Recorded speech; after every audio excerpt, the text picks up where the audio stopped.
judiciaire et mata niveau pe bazala doté moko na position moko ya kitoko. Donc c'est ça. Et là on a deux cinq président de la République justice na minute le col mati niveau et deux cinq pe bateau bazali ko ba juge bazala en bonne santé et puis bazala na situation moko normale. Donc oeze ko salama na norme moko internationale. Donc neti na ba anglais kuna donc masole za kuna avocat zali bien doté. Donc il y a un sengio avec tout le respect mkonzi sangisela bango masolo lengo sali makamba ba quête ya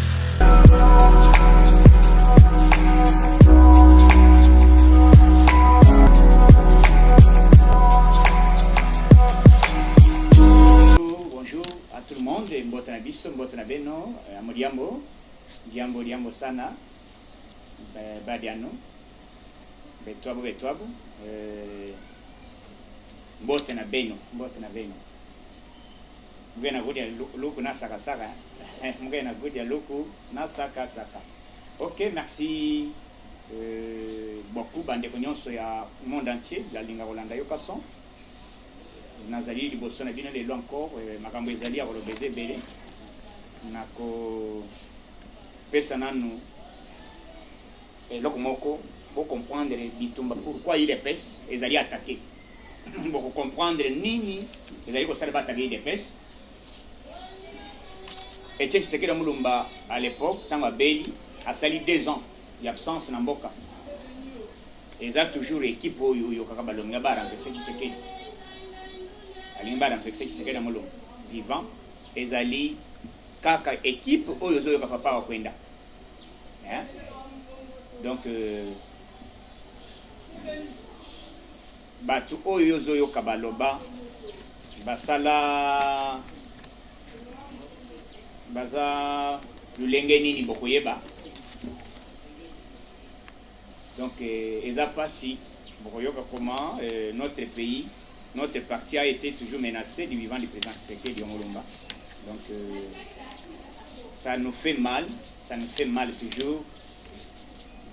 Batu balinga bavangi si directoire oh nani bo toujours papa wakenda alobinga ile na comme président qui serait des absents azali gravement malade kwana bakabiliste ba yesi manaye donc makamba wakwende bandile loté hein nazo bisabino batu bozolinga bo comprendre le texte lite salini qui serait des azo bela salari libanda a wakwenda libina nazo pouvoir nazo na comme président ya parti les pes qui serait des absents bon kanisa notre pays notre parti na biso ba menacer ngo les lotés ya on azo kama le bilobi azo kende ko sala point de presse akoloba nini fino population bino ba combattant IDPS et combattantes boyebela montu bazo menacer aujourd'hui après avoir échoué coup d'état et oh échoué que pas monsieur Ntabumamba on va préparer qui na ba FCC na MLC va préparer ce album kaka même munition ba itizaka au BTZ du vivant qui se quede ba encheminer au munition de ba utiliser encore après au kwenda pour encheminer fati à travers au kolonga kabonde ko sala bon c'est ça donc ce que soki balongoli lelo boyebi va wana hein na groupe na yi ce sont des mafieux hein mafieux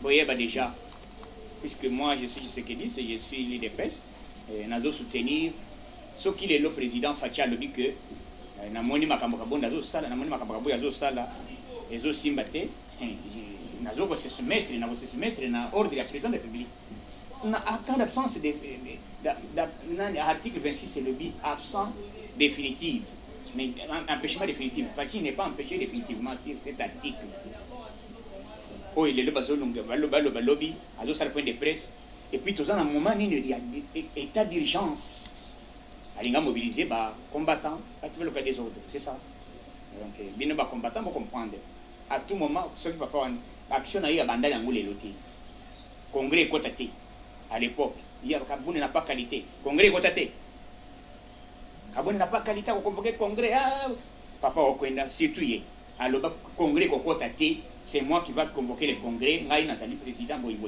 boyebe makambo te bande kuna ngai na yebiti action nini écoute diabolisation nini ba pression bongo au bomande kona yo ba pression bongo au c'est terrible, c'est terrible, c'est terrible, c'est terrible avec cette bateau bazoli ya bambongo.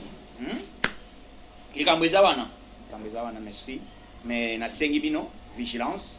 Tous les combattants, nous sommes derrière le président de la République et nous sommes derrière le leadership au Yatiki. Jusque-là, nous avons l'ongoué. Ce qui est à l'ongoué, c'est ce qu'on dit. Tant que Zawana m'a intotique, ils alitent. Puisque Kabunda a renversé, a télémili bango, congrès kotate, kanda na bango yango nyos yango wana. Kabunda longwa, bazo temps ya kokota bien, ba déstabiliser Fachi.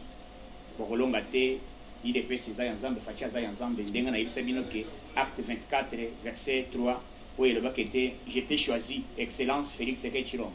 Basi ba ponaye kala. Yo bino bozo ko bondisa lelo.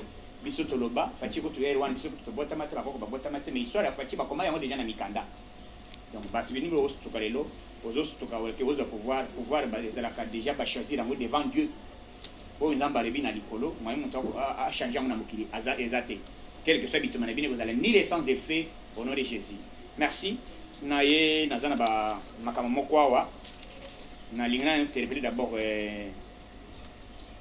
on a remercié d'abord excellence et puis deuxième fois pour un acte ya sali mais na lingana senga na le benana du kambo ya magistrat puisque période du jour wana na bosanaki ko le bela yango na ko le bela dossier ba musulman. Qu'est-ce qui se passe na musulman ba politiser par l'église et commis politique na bato FCC pour yango na kolobela lokola courant na minute oyo na niveau nini guadolite ezali alimenté après 20 ans bokoyoka comment fachi béton fachi solution makambo ezali kosala na kobeta makambo ya chango ezali koleka ngo ezali kosala na chango na côté ya Simon Plaza kuna côté ya Plaza kuna na Kinkoli ya un monsieur ou azali kosala tracasserie na kombona na kotanga awa na sengi na Sylvano Kasongo balandela ye na minute même ministre intérieur bakanga le monsieur là et puis azali FARDC je dois lui citer son nom na kotanga le sous dossier ya comment ba peine o ezo senga bakati la Vital Kamerhe bokoyoka yango na kobeta likambo ya matata ponyo. Qu'est-ce qu'ils ont fait na complicité o basala na ministre bazo ben Justin Kalumba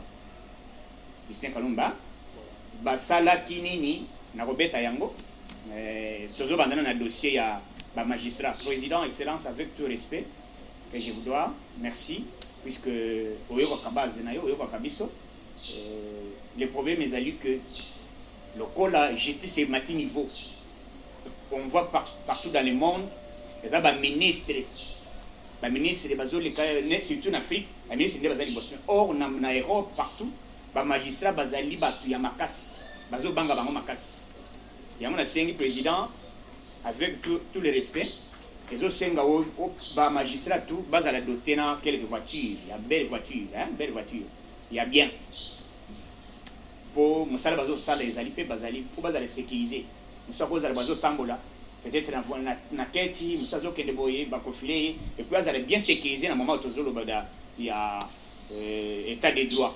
Donc il faut au moins améliorer casier judiciaire et mata niveau puis bazala doté na position moko ya kitoko. Donc c'est ça. Et là on a deux cinq présidents de la République justice na minute le col est mati niveau et deux cinq peu bateau bazali ko ba juge bazala en bonne santé et puis bazala situation moko normale. Donc o ezeko salama na norme moko internationale. Donc neti na banglais kuna donc masolo za kuna avocat zali bien doté.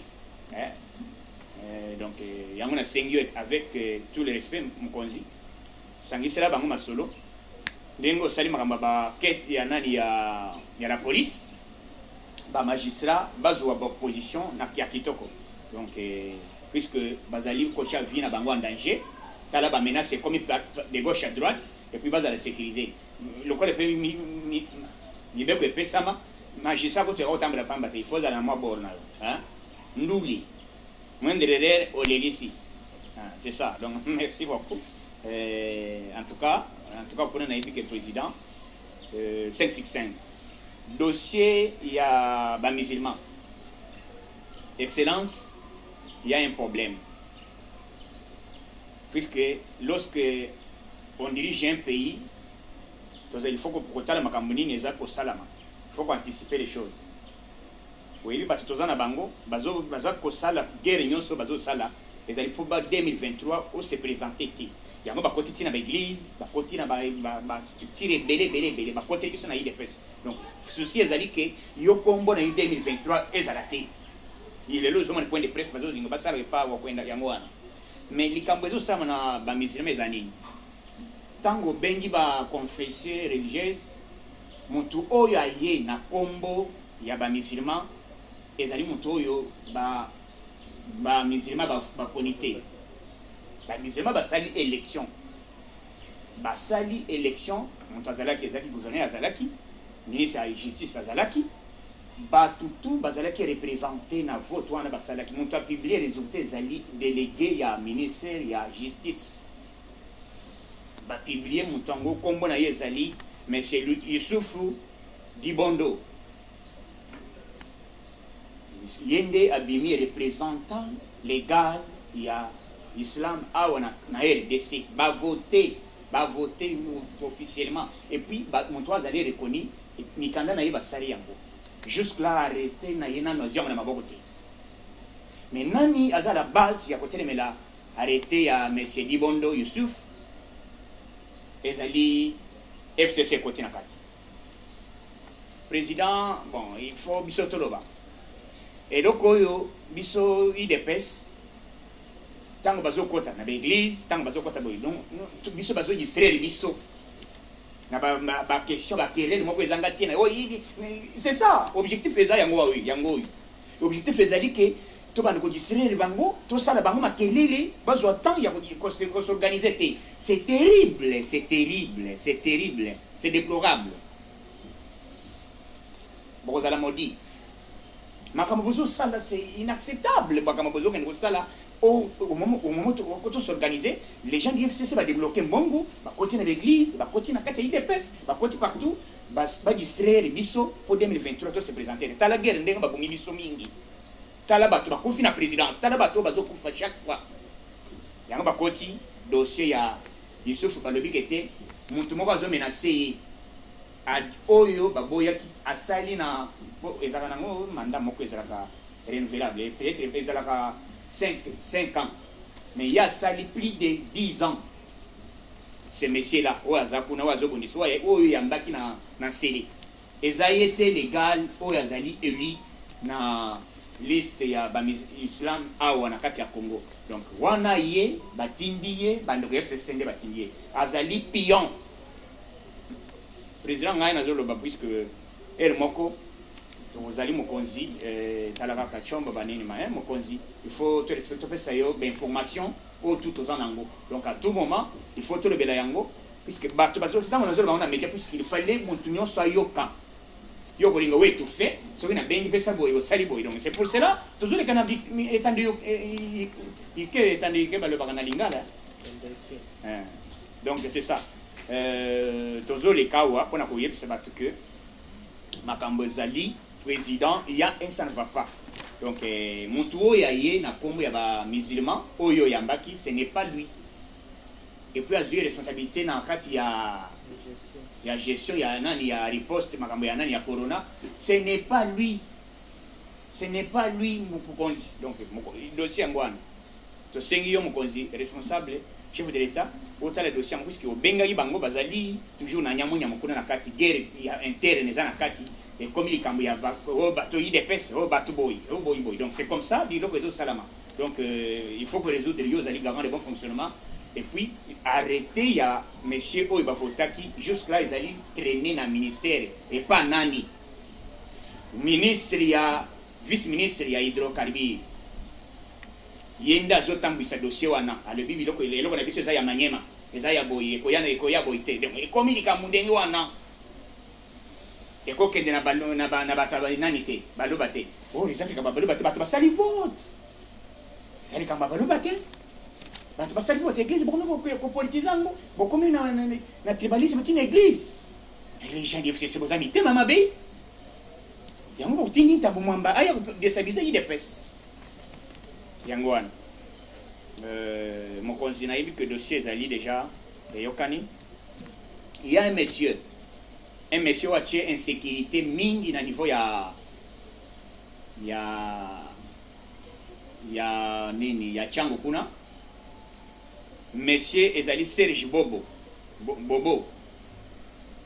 azali na rue Bozola numéro 11 arrêt Plaza Kinkole. Azali muntu oyo bazobenga aza FARDC. Sergent plutôt. Sergent Bobo. Comme on Sergent Bobo. Sergent Bobo azali na rue Bozala numéro 11. Yende azo mimona nyoko la population kuna na ndenge moko ya kotuna te. Donc Sylvano Kasongo, ministre intérieur, il y a défense, muntu oyo azo kende ko pesa trouble ko cha trouble ko nyoko la population, azo le Félix Azanani. Ah! Messieurs. Oyo kason. Donc le message est leki yo ko pakata o sambwa. Donc vous voyez le rôle na mboka. Donc to sengi na balandela ye bakanga ye azala ozare.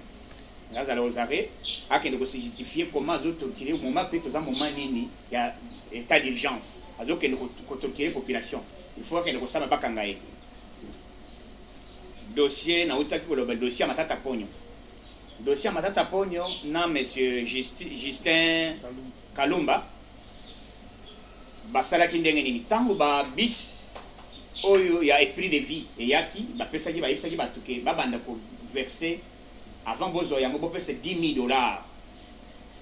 Mais bis ezali plus de 80 quelques. Sikoyo $10,000 wana ba pesa et kota na compte nini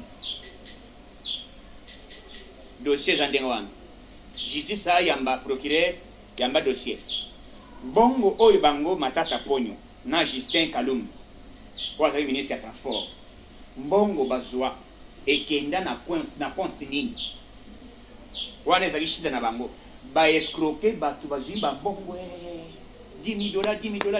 Si tu as un esprit de vie, c'est combien de véhicules?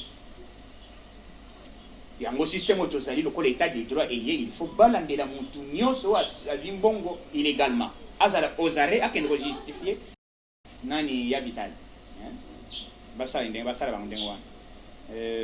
Dossier à mais vital caméra. Balobi boy. Dossier premier point, il y a 3 infractions. Infraction, le dossier Zali, enrichissement illicite et blanchiment des capitaux. Première. Deuxièmement, il y a détournement des derniers publics. Troisième, il y a corruption avérée.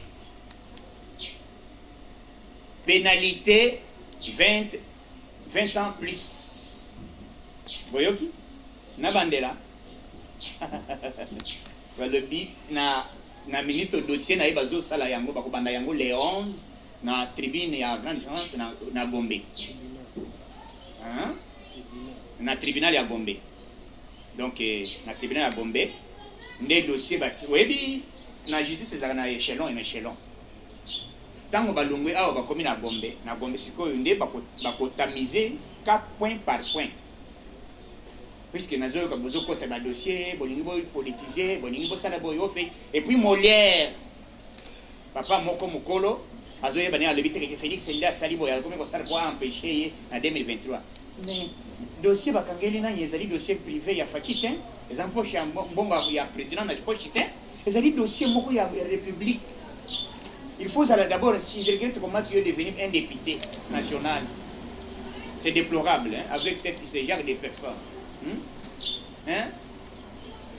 Comment yo ko bien député au que nous raisonner ne wana eza ba Christelle vanga ba décréter d'urgence comme tu papa te ba longola yango puisque ba violer mwana moko ba cause ya état d'urgence, vous comprenez? Donc mawa ba député mususu o ba bimi, c'est terrible. Mais il faut d'abord et l'autre sagesse maele les mutu mususu il faut bosser ngwe panza bosser ngamba peso sagesse boza na motangi au sali doctorat aux andés maïré. On ne peut pas le voir nani a komeko tepa tepa. Abeta ki alibite congrès kokota. Atanga na Bujumbura. Alexis tambo Alexis. Hein? Akekuna. O tozo convoquer congrès. kanda nyonso lokola congrès échoué bandeko bofungola miso combattant bofungola miso lokola kanda lokola nini congrès quotité maintenant bakote siko biso ile pesa balibite wakwenda yakabo wakwenda bondisa Tshisekedi di vivant nazo bisabino ezali kambo ya Félix c'est le président Fachité président de la sanction va tenir pona bolingo hein si moi je connais l'histoire biso tozana ide pesa to pona na ide pesa to botama ide pesa c'est nazo betre bino que président Tshisekedi a sali 2 ans na Belgique gravement malade awa bali basi balinga sala congrès président Tshisekedi a limité na kuiko tika pays parti na ngai ezala en danger c'est pour cela na se précipiter na ya bachemina président Tshisekedi kudaliwa c'est son ezaba groupe oyo bozo mona oyo papa oyo yekuta zamvi hein na sengine ba combattant vigilance tout le bela fati to le baka bozaka kondimate to sale campagne facha puis président boya que congrès kota yibisa fati toujours vous donc mokonzi lero nalingaki nayebisa makambo oyo il faut tocha ordre na ba bisika nyonso il faut ordre ekota oyo ki déjà likambo ya na lingena bossa na likambo ya Guadeloupe na moment oyo tozoloba ça fait 20 quelques années na Équateur ko ezalaka te mai ezalaka te mais fatia koti na minute oyo na yebisa que te semaine oyo tikoleka pas même 4 jours courant na mai na Guadeloupe ya ndenga liboma 5 sur 5 ou des chapeaux na fachi béton tango asali na Équateur wana azali équatorien ou azali nani c'est le président de la République bino bolingo politique c'est baloba bokomi ba réseaux sociaux bokomi ko teleka balo baloba basali bo baloba balobi bo ezam mulimo à ténèbres mulimo wana ya division ya ko régner bien te bokolonga te avec biso puisque tous en la sagesse to yebi comment makambo ndenga zoleka fachi béton azali populaire ya ndenga liboma dans le mêlé biso d'abord coup de chapeau puisque na yaki médecin wana ayaki lobby oyo asali recherche ya maladie ya coronavirus ayaki déjà Jérôme président après qui avion bakende ba dépêcher aya kozonga awa donc c'est ça mais na sengi bino ba combattant boyeba que au moni biso tango tozo bundawa il faut à l'avenir tala ke lelo toza wapi lobi tozo koma wapi tokozala ndenge nini tango zo sala elite na toujours menace okosuka ndenge nini guerre moko de positionnement guerre wana banda lelo te c'est moi je vous informe puisque tozalaka wana tozalaka na C na IDPS C bataka et tala batata Félix moi ngayo tozalaka na président qui donné tozalaka ba mususu te batayi Félix bo attaquer bango mafungu ndia kwa sababu secrétaire général oba IDPS za yeloko boyboyte tosuka wapi biso tolobaki au nom du Père et du Fils et du Saint-Esprit boboye yango le bien ko sala matin le facha za président de la République vous êtes en train de se chamailler de gauche à droite et puis vous êtes en train de tirer vos quelques sommes d'argent pour que de voler ça ma boîte na bino hein c'est isa passi bos vendre na nzela mwalamu oyeba elite ozo sala oyeba pourquoi toujours comme à niveau nga il est là nazo ibisabino que il faut d'abord total tout privilégier d'abord patrimoine na biso zali IDPS tant que toujours menacer IDPS on menace qui c'est fatigue et puis tout l'endroit qui était objectif les années na moment tout ça la stratégie au lit tout bâti kabiso tout ça la stratégie non distraction côté combattant tous les fédéraux les sectionnaires, les parlementaires debout, tous les combattants, soyons vigilants. Il ne faut pas être distrait dans quoi que ce soit. Dans un moment où les alliés, c'est un moment terrible. Les alliés, dans la préparation, va regretter le président à l'économie, à changer le système, il y a sécurité. Il y a un peu de Mokanda. Donc, dans la banalité, n'a pas Okwenda, ça a déjà déclaration. Il va passer au casier, il va passer un bongo. À ça, la déclaration en a lobby. Il y a un avertissement que soyons vigilants, que cette fois-ci, il faut être comme un seul homme derrière Fachi Béton. Nous sommes derrière les présidents de la République et les garants de bon fonctionnement et commandant suprême, B50, Mokongandioko, chef de l'État, Fachi Béton. Puisque biso to soutenir yo Fati tozali lelo tozali wana tokozala ti mokolo yeso koya tokolemba te puisque pona mbongo Nzambe nazo protéger biso tokozala wana te puisque je l'ai fait aujourd'hui montonazo les sabo monton boy bon non c'est Dieu qui a fait grâce, il y a les longs dans la paix, dans la président souffle, pendant le bango, les souffle l'eau, grâce à Dieu, il y a un sali qui est le président de la République, donc il y a le bas, il y a le Zamba, le moi, il doit changer les actes. Voilà, on a bien de comprendre. Merci beaucoup. Na Sengibino, système de la Zali, on est toujours confinés. Soyons toujours vigilants et lavez toujours vos mains régulièrement. Qu'on se doit des désinfectants, celui-ci qu'on se colle à Maboko, au Tcheyango, au Sokoli. Après, il faut qu'on tique à tambola moko ya pamba puisque na minute on a limité to yiki déjà 40 cas aux alliés identifiés na lemba kona ezali sec partout boy batangi tangi donc to éviter que na nazanango te il faut se protéger mes frères à moi je suis au cœur avec tout le monde, que Dieu vous bénisse. Bisika Bozali, Bandega France, il y a Europe, Mbimba, Bandega États-Unis, il y a Asie, partout Bisika Bozali confiné, Bossambe dans Zamba puisque Zamba zana biso ba congolais, to zaba tomoko ya mayele, au moins congolais de l'abimi. Premier rechercheur na Kobi qui ça monde entier. Voilà, à Sali, na Madagascar, les lois qui tient au Congo, pour que les Congolais soient paiement. Donc, tout ça, main de la main, c'est ça le moment, malgré le confinement, nous avons besoin de faire grâce pour tout le Bélabino, na côté que la Kokanga Monogote, si Yoka Yusson, Soka Kangi Monogote, cela veut dire il n'est pas en vie. Mais tant que nous avons envie, je dois toujours parler. Je dois parler. Au nom de Jésus, avec Fachi Béton au Boye, au Kati Braza. Ce qu'on quitté au Sombi Javel, soit au milieu de la couloir, au Kofinayo, au Kepeli Feno. Fachi Béton, à Zawana, au Meki, au Koyoka Sok. Mboumanazot. Merci beaucoup. Zambaba Telebino, j'ai dit bye bye. Merci.